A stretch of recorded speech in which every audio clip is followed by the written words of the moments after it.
Hey, look, it's Bob Saget. Hey, Diz, I've got a story to tell you. I must say this is kind of weird. I've been told I'm an animated storyteller, but I've never been in a situation where I really was in an animated story. But hey, there's a first time for everything, right? I'm here in a Polish shtetl to tell you the story of Moisha's miracle. That's Moisha. He's a good-looking guy. He's had a lot of work done, and he's got a lovely place. This fire is so real. Moisha's Miracle was written by Laura Krauss-Melman and illustrated by David Slonim. Our story begins. Starlight, starbright, magic on a winter's night, white snow, candle glow, far away and long ago.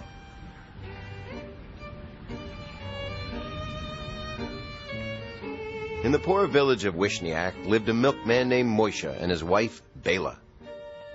Since he owned only 2 cows, Moisha earned a meager living. Still, he was known as a generous man, always ready to help his neighbors. Bela scrubbed and cooked and tried to scrape together a few kopecks for a nice Sabbath meal. But oi, how she could scold. Everyone said she had the sharpest tongue in Wishniak and little patience for Moisha's generous ways. It was early winter, and already the wind prowled the icy lanes of the village like a starving jackal. Many were feeling the pangs of hunger. Malka the widow and her ailing son Shmuel, Heshi Fenster, out of work with his wife expecting their 13th child, frail Bubby Rivka, housebound with her calico cat. Moisha left an extra quart of milk here, a pint of thick cream there. On the night before the holiday of Hanukkah was to begin, Bela untied her knippel, the knot in her handkerchief in which she kept their money, and shook it in Moisha's face. Empty! All because of your foolish generosity. How will I buy the eggs and flour to make our Hanukkah latkes, much less the oil to fry them in? Moisha imagined coins falling from the handkerchief into Bela's pan, where they turned into golden potato pancakes. He could almost smell those latkes frying. Oh, well, he thought with a sigh, we ought to be thankful for what we have. Bela, don't fret, he soothed. There are enough onions and potatoes for a nice pot of soup. But Bela would not listen.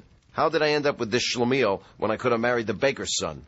On and on she scolded, hands on her hips and eyes rolled heavenward, until Moisha fled to the cowshed for some peace. He flopped down on the straw. How sleepy he felt.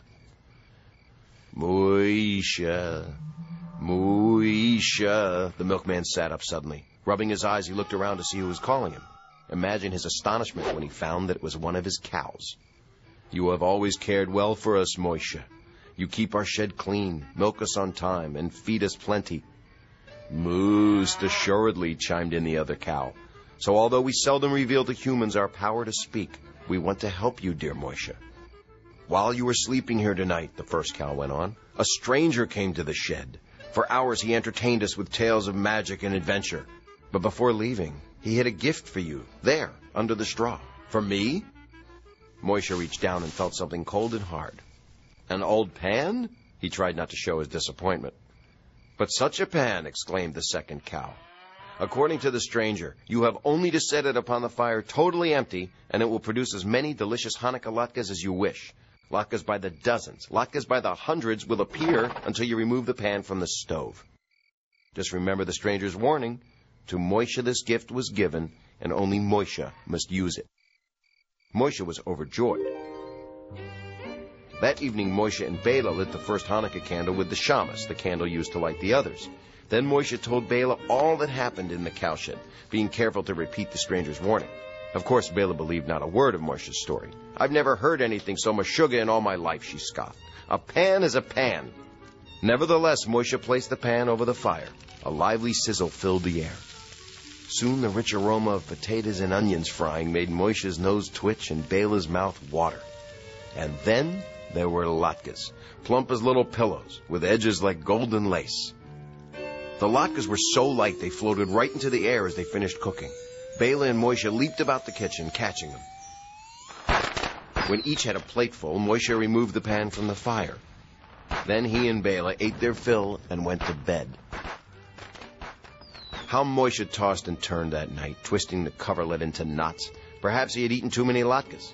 In his dreams, he saw Shmuel and Bubby Rivka, the calico cat and the Fenster brood. They marched around his bed, holding empty plates and staring at him with hungry eyes.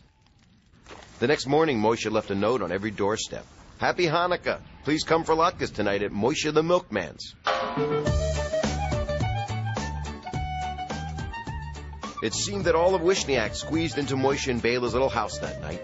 Latkes galore sailed from the magic pan. There was singing and dancing to Heshy's accordion, and the children spun dreidels, little Hanukkah tops. Only Bela stood apart, shaking her head.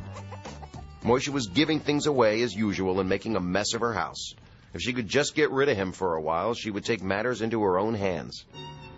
The next day, Bela hid the Hanukkah candles under the bed. "Moishe, there are 6 more days of Hanukkah left, and all our candles are gone," she wailed. Then she sent him off to borrow some from her sister in the next village, hours away. As soon as the door banged shut, Bela hung a sign in the window. "Bela's Cafe. Luscious latkes. 1 kopek each." She took down the magic pan. Of course, she remembered the stranger's warning. To Moishe this gift was given, and only Moishe must use it. But why shouldn't the magic work for her, too? After all, she was his wife. Bela placed the pan over the fire. The sizzling sound started and grew louder. But instead of the perfume of frying latkes, a burning odor filled the kitchen. Bela pushed the pan away from the flame as a plume of smoke uncoiled like a gray serpent. Dipping up some water, she flung it into the pan. Hiss! The water splattered everywhere. Before she could blink, each droplet changed into a hairy little demon with pointy ears and a forked tail. They danced around and around, giggling and pelting Bela with burnt latkes, and they shook empty handkerchiefs in her face. Bela spun this way and that until she was dizzy, but she could not escape them. Just as she swooned to the floor, the door opened. In blew Moishe on a cold draft. He was followed by Wishniak's own rabbi and his wife, the Rebbitzin, whom Moishe had chanced to meet on his way out of town. It was the Rebbitzin who sold candles to the villagers, and she had kindly given Moishe the candles he needed. Moishe, in turn, had invited the couple home for latkes. The demons took one look at the rabbi, shrieked in terror, jumped back into the pan, and vanished in a belch of smoke. Bela revived after a whiff of the Rebbitzin's smelling salts. For the first time ever, she had nothing to say. The demons had scared her speechless. Forever grateful to Moishe for saving her, Bela took time from her housework to help with the milking. She fed the cows and cleaned the shed. With his newfound love of cooking and entertaining, Moishe prepared meals and cared for the house. By the end of Hanukkah, Bela found that she could speak again, in a voice so kind that even the cows conversed with her. From then on, Moishe and Bela were seen delivering the milk together.